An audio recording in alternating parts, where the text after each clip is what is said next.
Olá pessoal, sejam todos bem-vindos a mais uma aula do canal Gênios da Física. Hoje nós vamos falar sobre como medir, com um aparato experimental de como medir a resistividade elétrica, relativa via frenagem magnética. Bem, antes de falar sobre o experimento e os resultados que nós podemos obter desse tipo de análise, todas as discussões que irão ser feitas nessa aula de hoje foram frutos, de um artigo publicado recentemente, na Revista de Pesquisa Sociedade e Desenvolvimento, na área de ensino, em educação. E esse artigo está disponível na internet, para você baixar gratuitamente e saber todos os detalhes, Esse artigo ele foi publicado recentemente, no final do ano passado, dezembro de 2020, e o título desse artigo é Experimento de Física de Baixo Custo para o Ensino Médio, estimando a resistividade elétrica de tubos de metais não ferromagnéticos utilizando ímã de neodímio e um cronômetro. E os autores desse trabalho, o professor Charles da Rocha Silva, do IFPA Campus Belém, o professor João Bosco Soares Pampolha Júnior, também do IFPA Belém, João Paulo da Silva Alves, no caso sou eu, do IFPA Campus Belém, o professor Renato Germano, da Universidade Federal do Pará, Campus Castanhal, e o professor Valdomiro Gomes Pascoal Júnior, da Universidade Federal do Pará, Campus Belém. Então, esse trabalho ele foi bastante interessante porque você tem como medir uma quantidade física, que no caso é a resistividade elétrica, de metais não ferromagnéticos, no caso nós utilizamos o cobre e o alumínio, através de puramente medir o tempo de queda do ímã, do ímã de neodímio dentro do tubo, do tubo aí, não ferromagnético. Então, através de medidas somente de tempo, você consegue obter essa medida física que é a resistividade elétrica. E aí utilizamos para fazer isso, além do cronômetro e os ímãs de neodímio, e o tubo aí de cobre e alumínio, usamos também paquímetro e balança, tá certo? Para medidas de massa e medidas de comprimento, espessura, área desses materiais. Então usamos o paquímetro aí e a balança no caso digital. Pois bem, então como é que vamos analisar aqui a ideia central do problema. Então nós temos aqui um ímã de neodímio. Esse ímã de neodímio, ele tem uma massa M, e na tabela periódica ele é representado pela letra Nd, e ele tem um número atômico de 60. Ele é um ímã, digamos, artificial, que tem um alto campo, ele tem uma propriedade interessante que ele possui um alto campo magnético. E aí você tem aqui embaixo, você tem um tubo de cobre, ou alumínio, no caso, pode ser qualquer metal, um tubo de metal oco, não ferromagnético, nós utilizamos dois para poder obter o resultado, mas você pode usar outros, tá? De cobre e alumínio, ele é um tubo oco, ele tem uma espessura E, uma área transversa A, aqui onde vai cair o ímã, dentro desse tubo, e tem uma densidade, ele tem uma resistividade elétrica ρ, Aqui esse tubo tem uma altura H, e aí todo esse sistema está sujeito a um campo gravitacional G. Então o que acontece? Se aqui o neodímio ele é um ímã muito poderoso, então digamos que eu desenhei ele aqui, então digamos que você tenha o ímã de neodímio, em torno dele ele cria uma zona de influência, linhas de campo, invisível aos olhos, mas ele cria essas linhas de campo invisível, mas que gera uma região de influência em torno dele. Então digamos que as linhas de campo saem aqui da parte de baixo do ímã e chegam na parte de cima. Sai na parte de baixo e chega na parte de cima. Então, essas são as linhas de campo magnético. Aí, então, se aqui sai as linhas de campo, eu digo que lá na análise do eletromagnetismo, que aqui eu tenho um polo chamado polo norte, norte magnético, e o sul magnético. E, bem, e aí, conforme esse ímã ele começa a cair devido ao campo gravitacional dentro do tubo, como esse tubo ele é um material não ferromagnético, começa a surgir em torno dele, da parte aqui, que sem ser a parte oca, da parte maciça, que é a parte laranja, começa a surgir em torno dele um campo, né, magnético, para tentar gera um campo magnético e consequentemente uma força de resistência elétrica para tentar frear a queda desse ímã dentro do tubo, né? Lá através da lei de Lenz, né? Lá do eletromagnetismo, lá a lei de Faraday, Neumann-Lenz. Então aqui você tem a massa do ímã M, o peso, uma força-peso puxando ele para baixo, e para frear essa queda, né, uma espécie de frenagem, por isso que o nome aqui frenagem magnética, surge uma força contrária à força-peso de origem magnética para tentar parar, né, esse ímã. Só que não vai conseguir, ele vai reduzir a velocidade de queda, mas ele vai cair, né? Mas aí ele vai demorar muito mais tempo a cair, no caso aqui dentro desse tubo, né?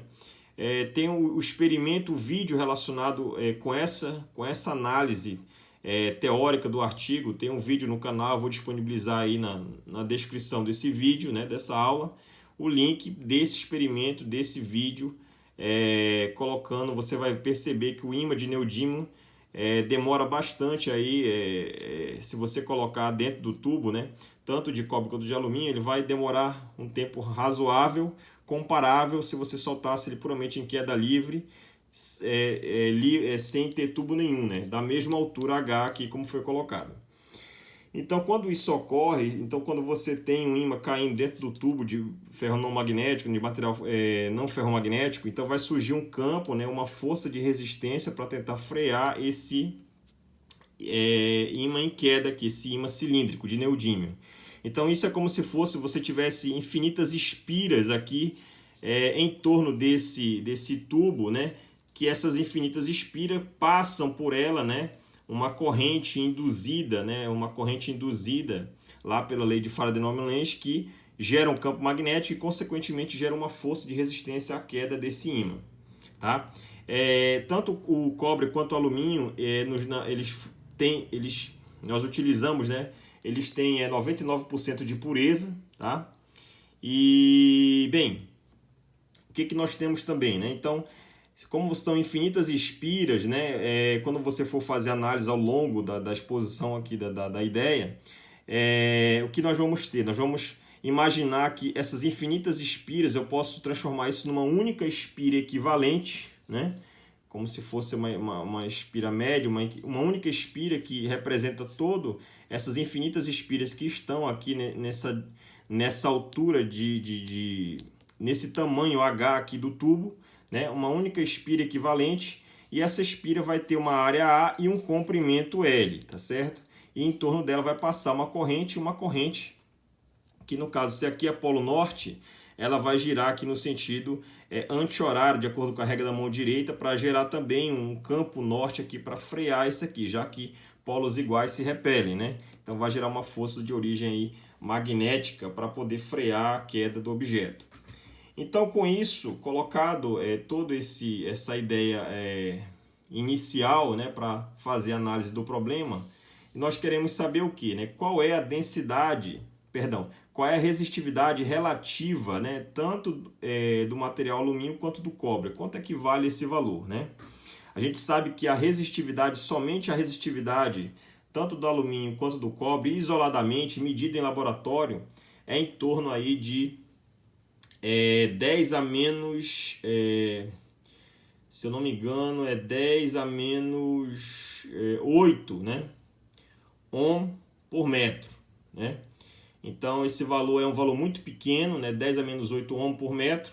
Então nós vamos calcular aqui, medindo a resistividade elétrica relativa entre esses dois materiais, usando somente o cronômetro. Então vai ser uma coisa bem interessante de se fazer aqui na área de ensino, né, de física.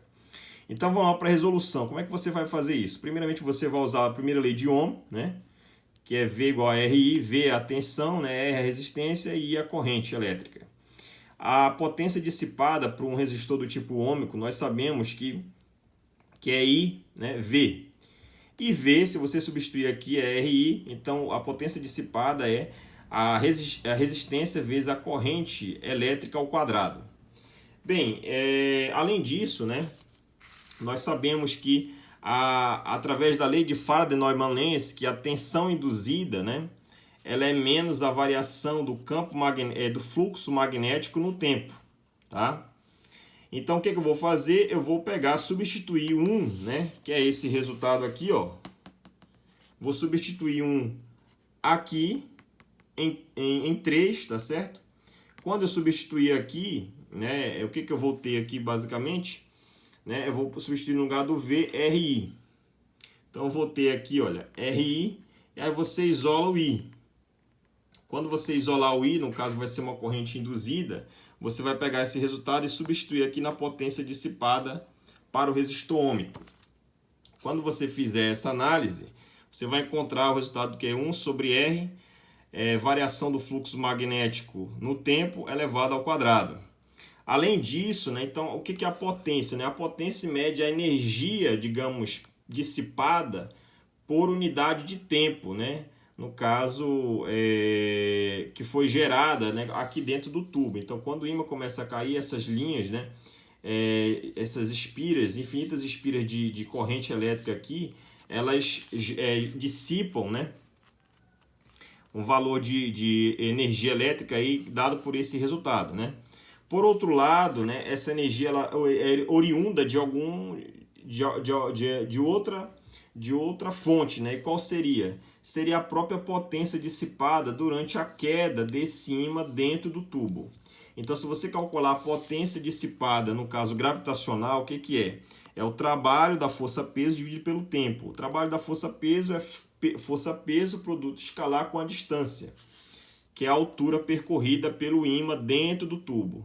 Então, como a força-peso está na mesma direção do deslocamento, então, lembra que o produto escalar é o cosseno, né? O cosseno de 0 vai dar 1. E aí você tem o trabalho dado por força-peso, que é mg vezes h dividido pelo t. Tá? M é a massa do ímã, G é a gravidade local, H é a altura do tubo, a altura de queda do ímã, que vai ser contado no cronômetro daqui até ele sair do outro lado, tá certo? Bem, se não há nenhum tipo de perda, né, se toda a potência dissipada durante a queda do ímã for convertida para a potência do tipo elétrica, né, na corrente induzida que gira em torno do tubo, né, aqui do tubo oco, né, tanto de cobre quanto do alumínio, então você faz a igualdade das equações 4 e 5 e usa a segunda lei de Ohm, né? A segunda lei de Ohm diz que a resistência é a resistividade vezes o comprimento L dividido pelo A, né? L é o comprimento da espira e A é a área dessa espira, tá? Então, se você iguala esse resultado com esse, né? Esses dois aqui, e substitui no lugar da resistência esse resultado, você vai encontrar isolar uma expressão puramente para resistividade ρ, que vai ser essa aqui de baixo. Então, esse é o resultado final, né, da análise aqui analítica. A resistividade é a área sobre o L, né, que é o comprimento da espira, a área da espira. ΔT é a variação de tempo em que o ímã demora para cair numa altura H dentro do tubo. MGH aqui é o trabalho, né, da força-peso, né, do ímã. E ΔΦ, ΔT vem lá da lei de indução de Faraday, né? É a variação do fluxo magnético do tempo ao quadrado. Então, o que vai acontecer? Né? Esses tempos aqui são idênticos, né? E aí você vai usar dois tubos, né, com a mesma altura, mesma pureza, mesma área, mesma espessura, tudo idêntico, né? Mais o mesmo ímã, tanto para o alumínio quanto para o cobre. Então, você vai reproduzir essa experiência na prática usando dois tubos idênticos, dimensões, né, idênticas, utilizando sempre o mesmo ímã, né? E aí, com isso, o que vai acontecer nessa expressão? Você vai dividir o ρ do alumínio sobre o ρ do cobre. Então, como a área é a mesma, o L é o mesmo, ΔT cancela com esse ΔT, fica um ΔT aqui no denominador. Cancela a mesma massa do ímã do um do outro. Você vai fazer a razão entre esses resultados. Então, você vai cancelar todos esses termos, exceto esse termo que vai sobrar aqui, ΔT com ΔT, vai sobrar um ΔT aqui embaixo, né, no denominador. Então, só vai sobrar somente esse termo aqui. Todos os outros vão ser cancelados quando você fizer a razão desse resultado para o alumínio e desse resultado para o cobre, né? Utilizando aí as mesmas dimensões, espessura, área, comprimento, altura, né, massa, que é o mesmo ímã e tudo mais. Quando você fizer isso, toda a expressão ela vai ser simplificada, né? E aí você vai encontrar um resultado bastante bonito e interessante, que é exatamente o seguinte, né? Que é esse resultado aqui, ó, que está em vermelho. Então, o que esse resultado nos diz, né? Que ele mostra que a relação entre as resistividades elétricas, tá? E os tempos de queda do ímã, tanto nos tubos de cobre quanto no de alumínio, com as mesmas dimensões, são inversamente proporcionais. Então, o que nós podemos ver é o seguinte, aqui, ó, para materiais que têm, né, por exemplo, uma resistividade grande, você vai medir um tempo menor de queda, aqui no tubo. E vice-versa, né? Se você tem resistividades pequenas, né, elétricas pequenas, você tem variação de tempo grande de queda do ímã, né, de neodímio dentro do tubo. Então é isso que significa esse resultado aqui que foi obtido, né, no nosso artigo. Está toda a discussão feita lá, né, e você pode conferir isso na íntegra, né, gratuitamente aí, acessando a internet, a revista e fazendo a busca. E aí, quando você calcula essa razão, né, nós encontramos um resultado experimental, né, um valor aí de 1,68, né? E esse valor, quando você compara com a literatura, você faz a comparação do nosso resultado, que foi utilizando materiais bastante simples e de baixo custo. Nós gastamos em torno aí, com todo esse material aqui de ímã de neodímio, tubo, nós gastamos um valor em torno de R$70. E, claro, já tínhamos o paquímetro, a balança digital, né? E fizemos uma medida aí que teve um erro, né? Um erro percentual relativo menor que 3%.